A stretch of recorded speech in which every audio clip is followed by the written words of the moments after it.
So after Questionable comes out, is there now talk of the virtual reality? Because the virtual reality then is like a year later, 14 months later. Like, how is this? So what is going on over there? Well, are they just on full speed ahead? Video. So much was going on, and I think that's part of what happened after virtual. And for me, burning out on virtual was that you know. So Questionable's done in April, and at this time, Big Brother is spinning up. Gotcha. Okay. So there's this real interesting thing that kind of happens there, right? Also, I think Drawers starts to get a little active in there as Drawers clothing around this time too. Sure. So these apparel brands start to become something.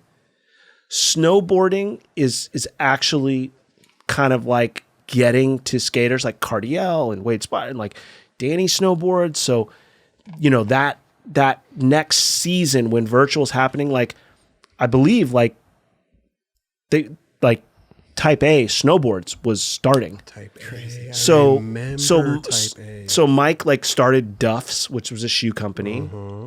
Type A, he starts this snowboard company. He sees all the opportunity there. Wait, Mike started Duff's? He's a part of the group that started Duff's. Wow. I thought could totally be wrong, but my feeling is there was some connection with Mike T to Duff's. I could be wrong. But he starts Type A. Big Brother starts, right? So now after Questionable, I'm like, they're like, Jake, just take a month off.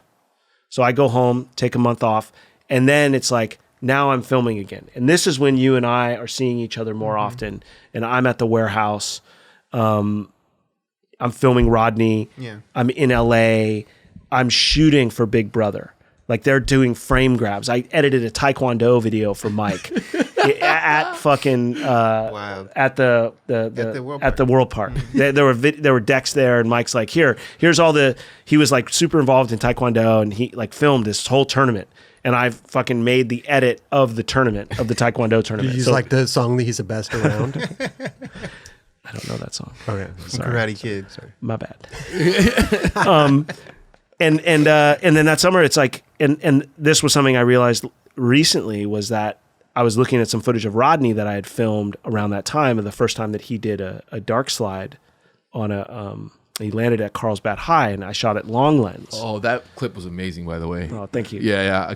Right? Crazy to watch. It's amazing. Yeah. What's amazing to watch is how into the trends Rodney was. Yeah. For as individual of a guy that he was, he had baggy as fuck pants and he had tiny wheels. And that's the professor, dude.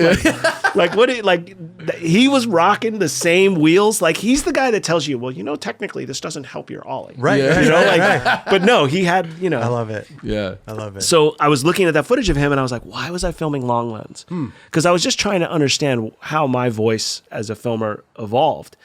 And I realized, it was Big Brother.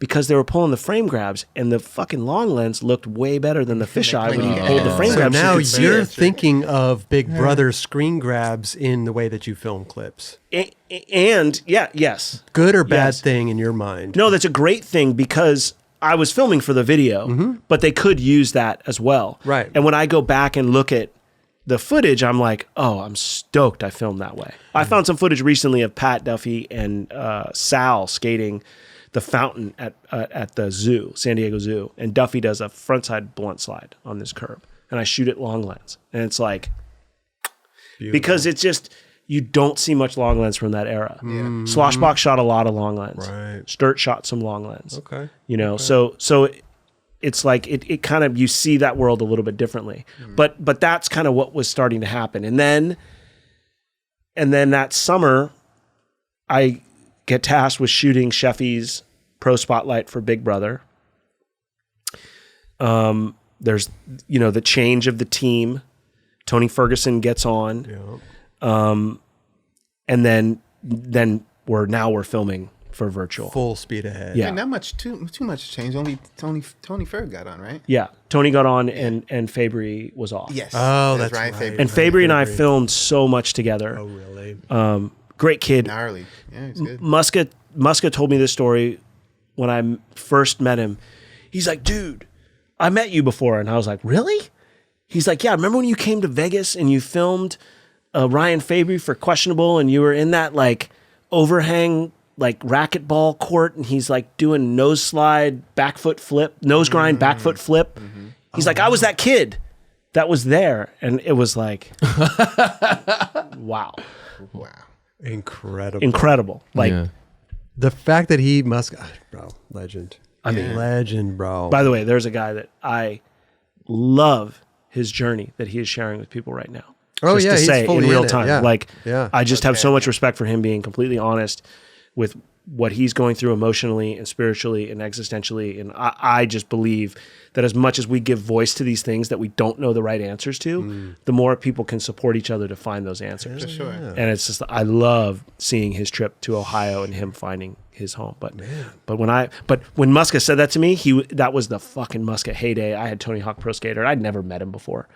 But I was like, that's when I kind of realized how special it was to be in that era that I was in. When, Hell yeah. you know, he's like, I met you. And I was like, That's amazing. Because seeing that and then seeing that in Questionable, it probably really made an impact on him. For sure. I mean, those videos changed. Enough for him to bring it Hell up. yeah. You know what I mean? And be Yeah. like, For like, sure. "Oh, that's you. Yeah. Let me tell you this. Yeah. You know? I mean, Fabry 360 flip sports arena, summer of 92. Oh, wow. And broke his board. The double set. Yeah. Yeah. 360 flip. Right.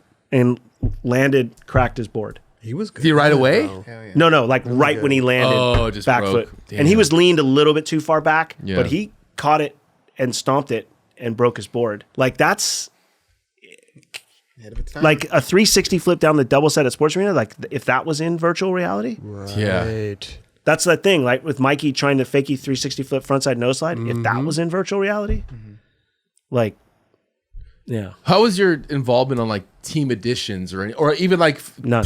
So none. The beauty of what Mike did was that the riders made the decisions together, and I was not invited or involved in any team meetings. Okay. He did not like say, "Oh, well, just because Jake is filming, he has a say." Right. Yeah. I had a say in the videos with him. It was a very peer to peer. By the time we're making virtual, and in fact, at that point, because he has all this other stuff going on, he's loving that he can give me shit to do. Yeah. You know, and then I'm loving, you know, being trusted to do it. And at that point, like coming through that lens of Questionable and being like, this is how it can be done. So now I'm thinking in a way that I hadn't thought before. Like what can we do with this part? Like what? Because I did push for a lot of personality footage and other stuff, but he loved that shit. He ate it up. But that, you know, I think that's kind of how we landed at the triple screen on the opening, was just sort of like, we just knew how watched the videos were at that point.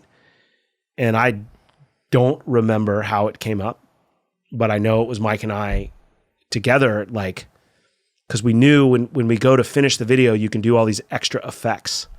And it was like, why don't we just fucking do a split screen, dude, and just fucking fuck people up. That would have been difficult in I was 93. tripping. I was tripping when that first started because I was like, okay, I'm looking here and I want to Exactly. continue looking there. Yeah, And I'm like, exactly. Fuck, I got to look here. Exactly. So then it was like, well, fuck that. Let's just do 3 screens. Right. And then it was like, okay, well, then, you know, I think I had the dumb idea, which trapped me, but it was like, and let's make them all at like the same spot at the same time. Or let's like have them doing all handrails at the same time. Yeah. Got you. So then what I had to do was go Ay. and handwrite I had to time the tricks. So go to the transfer tape. I had to pick the tricks, time them.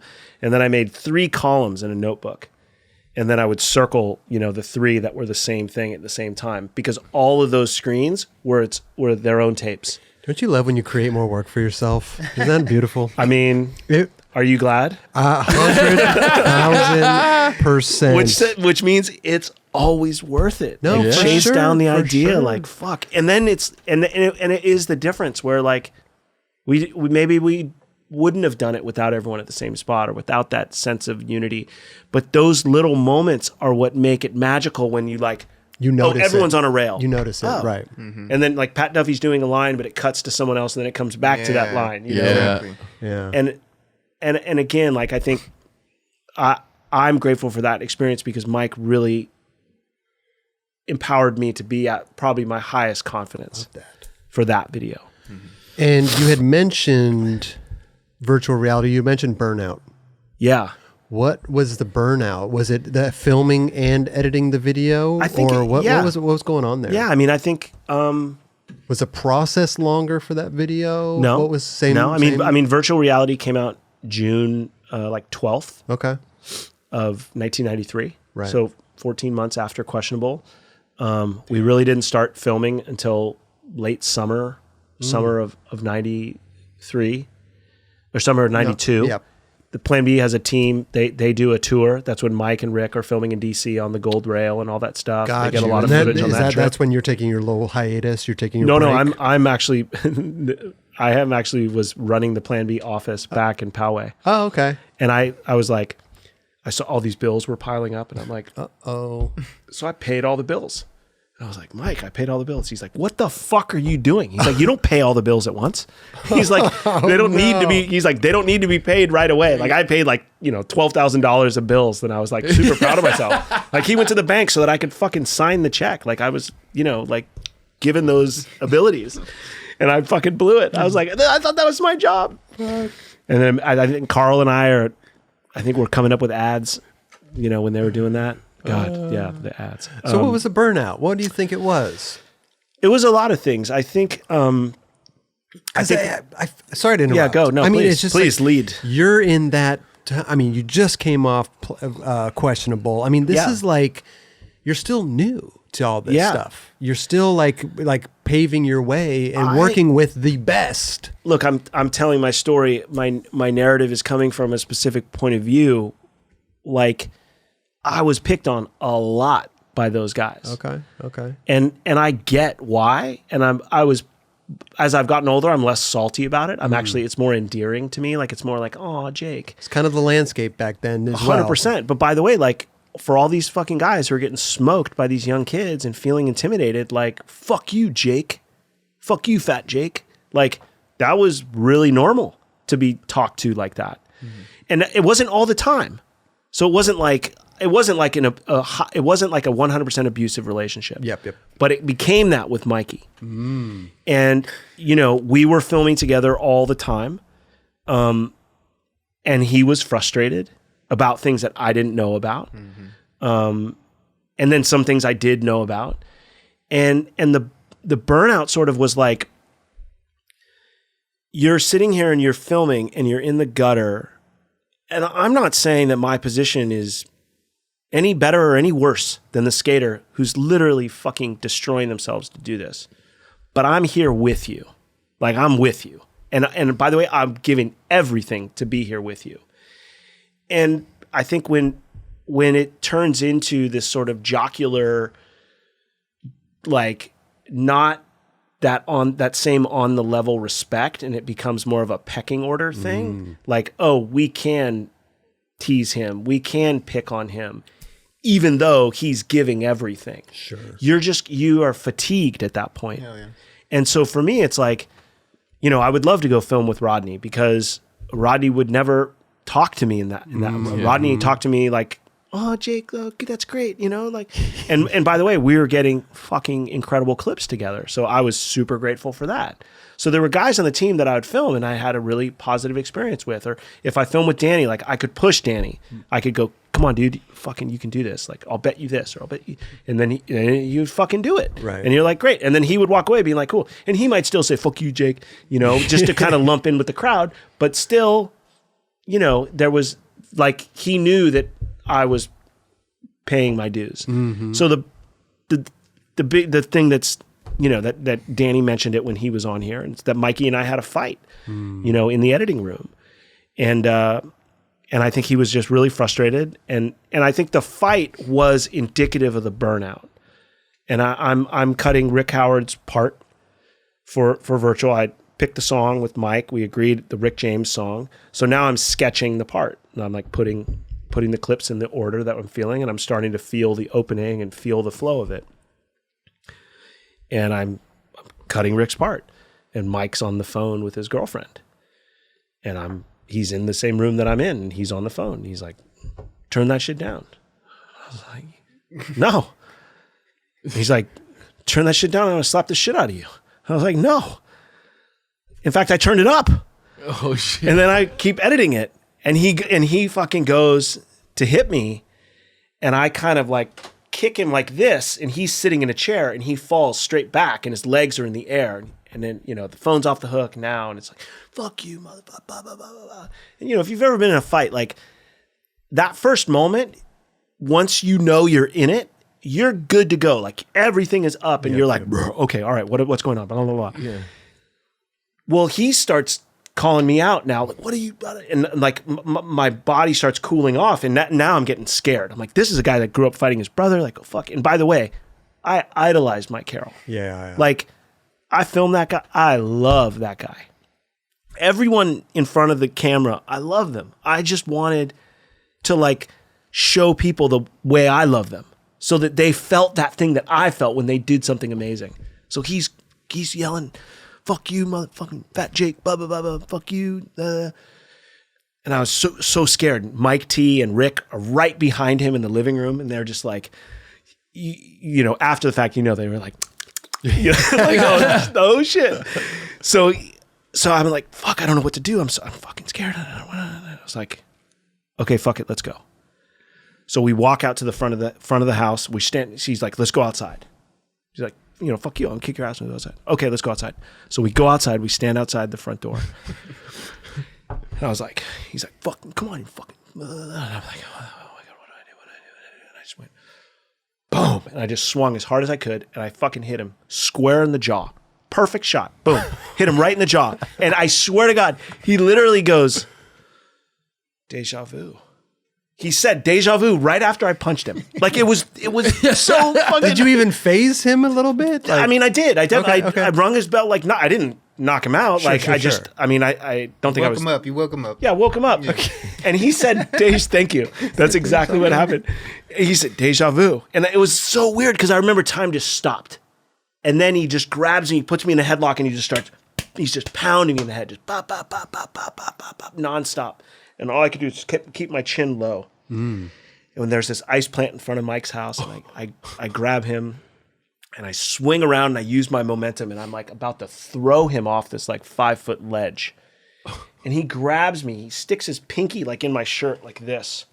And he goes like that. And he locks into my shirt and he pulls me down the ice plant. And then he's like, keeps punching me. I'm punching him. And then we're both like really tired. And then and he's like, all right, dude, I respect you. That sounds just like Carol. And I literally was like, took off my shirt, took off my socks, walked straight into the pool, and just like go in the pool under the water. Ternasky and Rick are like, they're in the living room. Mikey's like already on a phone calling to book a flight home to leave. And they're like waiting to see me. Like they just, I've just gone straight to the pool. So right. they're like, and I think they were Rick and Mike were bummed that I didn't he just drilled the shit out of my forehead. And then Ternasky took me out to dinner. Oh yeah. Okay. And that was kind of were you sad after, or like what? I was exhausted. Yeah, I was exhausted. But at the same time, it's like you probably felt a different bond with him that you never felt before. Well, for sure, after the fight, for sure, it always seems to happen that way. 100%, way better friends. 100%, we were more on the level after the fight. But what happened. Sure. Like the boiling to that point was just ridiculous. Did you even feel like maybe like, oh God, I just fought Mike Carroll. I'm going to get fired. Like I'm just going to get let go. No. Ternasky's going to be pissed at me. No, like I said, he took me out to dinner and he asked me what it felt like to hit him. So good. Yes. By the way, no one loved Mike Carroll more than Mike Ternasky. I'm pretty confident of that. Yeah. That makes me emotional to say that because I know that it didn't end the best way for them. Mikey knows that now. Right. And part of that has been important for me to make sure that he really knows that. And him and Mikey and I are incredible friends now. It's one of my most prized relationships that I still have, because I felt like I grew up so much. And we were so young when all that shit went down. Sure. Definitely. To go, I was at his house last weekend swimming in the pool with my kids. Amazing. Like, that shit makes me want to cry. Like, that's the guy that like inspired me so much as a kid. Like, I loved him. And I wanted, when you saw him do the frontside, I wanted, and he caught it so well. Like, I'm fucking cheering along. Yeah. And we're still filming after that fight. We do still film some more. And we do finish the video. Okay.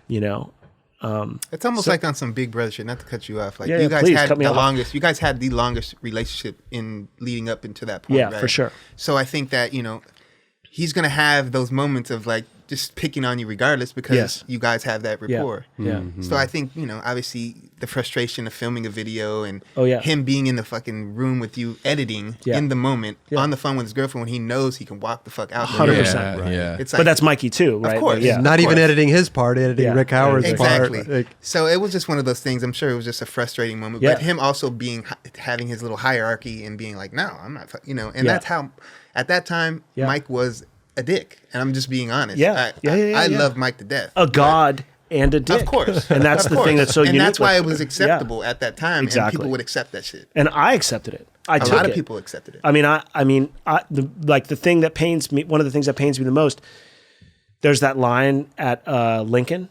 frontside 180 flip, switch flip on the tennis court in virtual. Oh my God. So we filmed that line. That's my board. That's my Carl's Jr. board. The Rodney Carl's Jr. board, one of my favorite boards. He broke his board. No.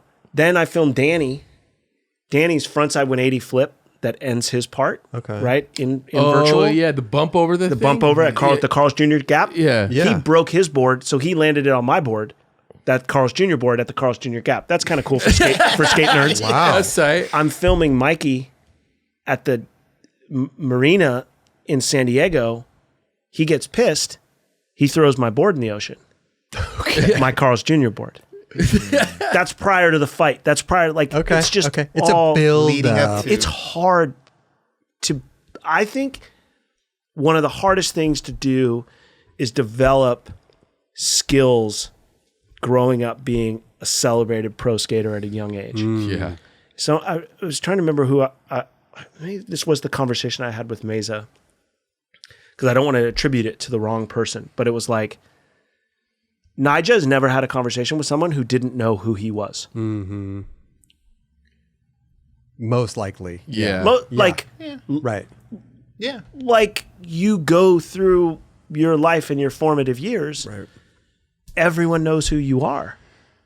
Like Or you expect somebody to know who you are. For sure. That's true. And you're in those circles. So in a way, like there's just a severe, I think there's an arrested development in skateboarding that's hard. Like I have a lot of sympathy for that and empathy for that, seeing people try to kind of like find their way later in life. And I had a fucking baseball bat to the head when my best friend dies, and then I got to figure it out.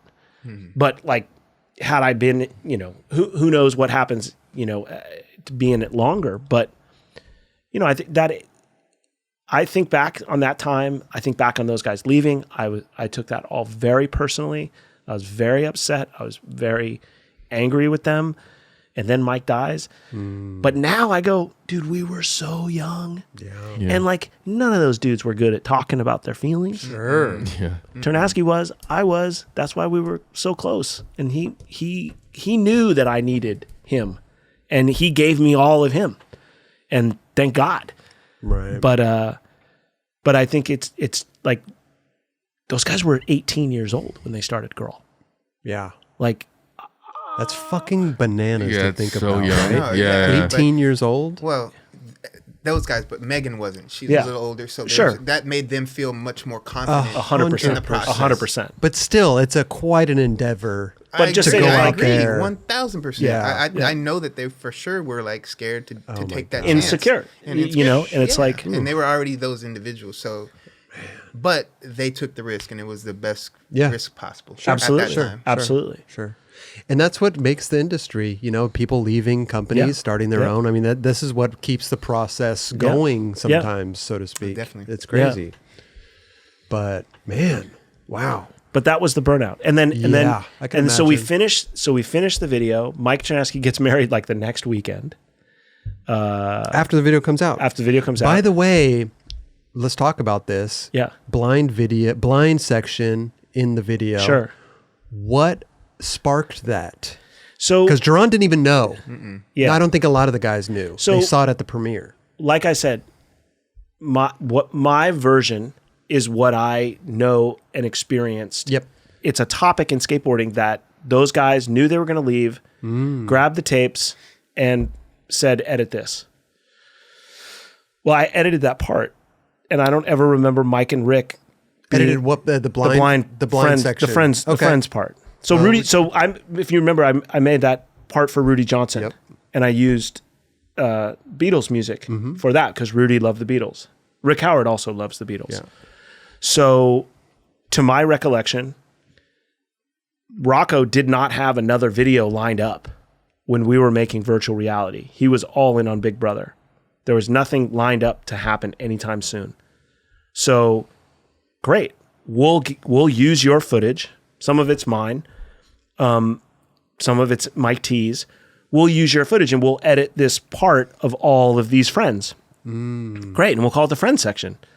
And then we'll use Beatles. Like to kind of promote the other companies. It was to kind of fill a gap. Like Plan B is under this big umbrella with these other companies. So like, why wouldn't we do that? Yeah. And by the way, like a lot of those people are friends of ours and people that we film with. And so you're putting footage of Guy and Rudy in there, and they've been at sessions when we've been there. So it was cool to do. So in my recollection, when I edited that part, it was taking the best footage that we had access to of those guys and cutting it together. So sick. And that was that. I mean, it is one of the parts in that video, among a lot of others that definitely stick out to me.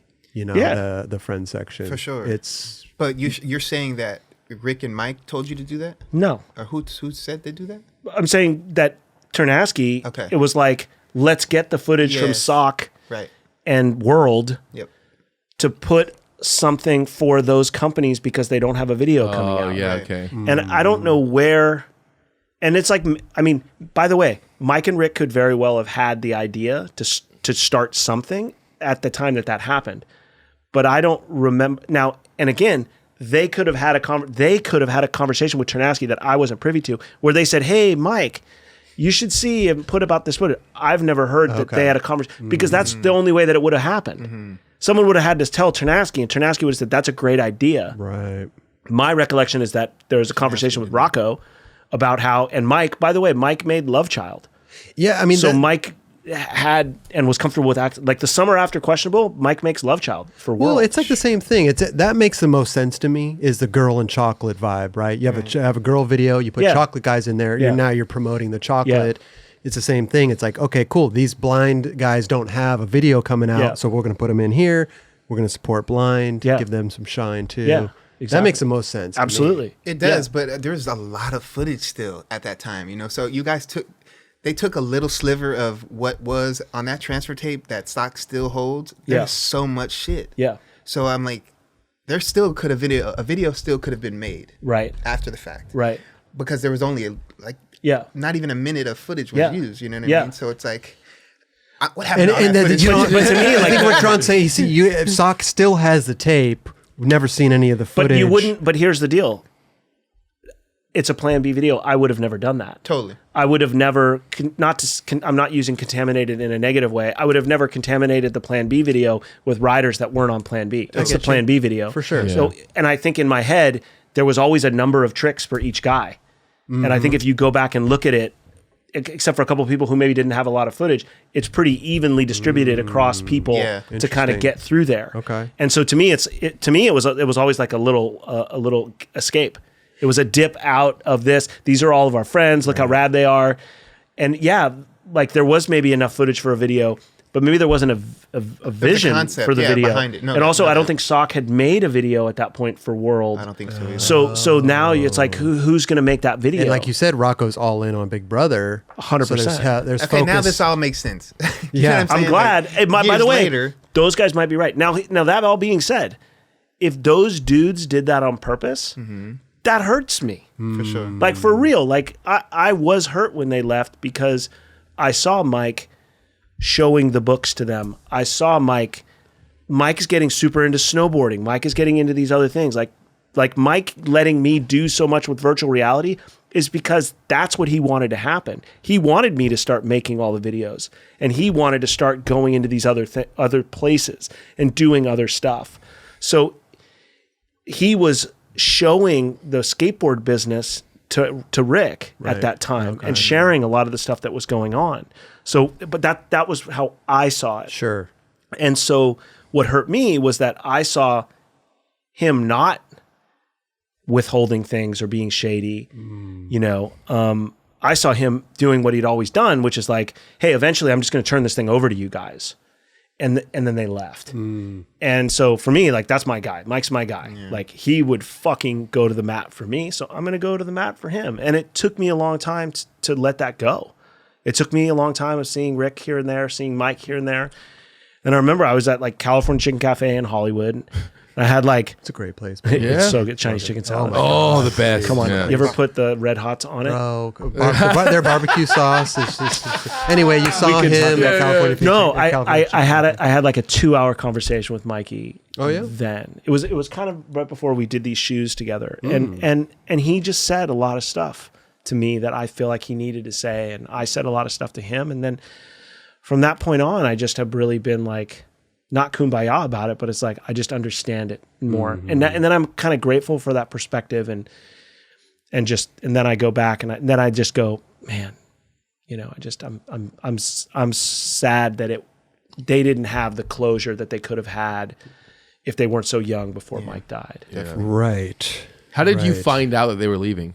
I remember Mike calling me, Ternasky calling me, and I was at home in Palo Alto. So after Virtual's done, we release it. We have the premiere, which was fucking crazy. We drive to Northern California together for his wedding in the car together, just Mike and I, which was typical, right? I was always Mike's right-hand man. Like, we would be in the car. I'd take notes for him. I would put, you know, people's phone numbers in who would call. Jake, do this, do that. I mean, I was like right-hand man. And then it was, when it came to the videos, it's like, all right. And, we just had like a really gnarly heart-to-heart in that car ride, and he was like, you know, I think we need to take a break. I think this is like, you know, and I was like, yeah, and I was like, I think I really want to get my like degree. I kind of want to finish, like, so get a high school diploma, and then it just kind of turned in. He's like, look, you know, like, I want to keep doing this together, but let's take a break, and then maybe, you know, we'll do skateboard videos in the winter, we'll do snowboard videos in the summer, and then like that, and then maybe you can go to film school. Okay. You know, you can go to college, get your diploma from high school, go to college, and then, you know, we were looking at what Spike was doing, and we're super inspired by that. And he's like, we'll try to make movies, and actually like get a little production company going. So I was like invigorated going back home after Virtual, like, okay, we have kind of a roadmap. So I could go to film school and I could learn like technical craft shit, still make money making the videos. So I would come in and edit. They would already be filmed. I wouldn't be a part of filming them anymore. I would just be editing them. And then we would kind of, you know, do that going forward. Wow. You know, and then I got my high school degree and applied to some colleges, and like I applied to like a media school, Emerson College, and I like put Cal Arts and Emerson College, and I put like Danny's part from Virtual on there. No way. So I think I was most proud of the editing of that part, because I think I have a soft spot for Rick's part, but like the music stuff that I was doing in Danny's part with the donut was like deliberate, and we were trying to time things with music more specifically, and that part just, I watched it recently after he was on here. I wanted to post his parts so people could see them.